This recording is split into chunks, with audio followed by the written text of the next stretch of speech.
Ինչով է պայմանավորված մեր հաջողությունը, մենք հաջողեցինք շատ առումներով։ Մարզվելով։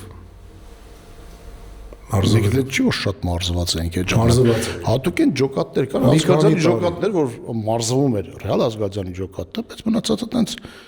չէ, դա տենց չի կարելի ասել։ Լեոնիայի ջոկատը,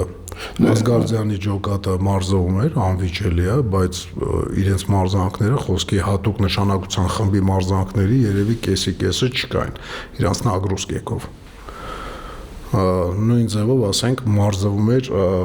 Հայ ճամփայի հիմնադիր Գրիգորը, որը Աբարյանի սարերում ասենք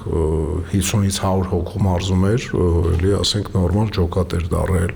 Իհարկե մեծ մասը ավելի շատ տեսում կռվող աղբերն արի մի հատ մի բաժակ խմենք այդ վիճակների մեջ էին, էլի ասենք։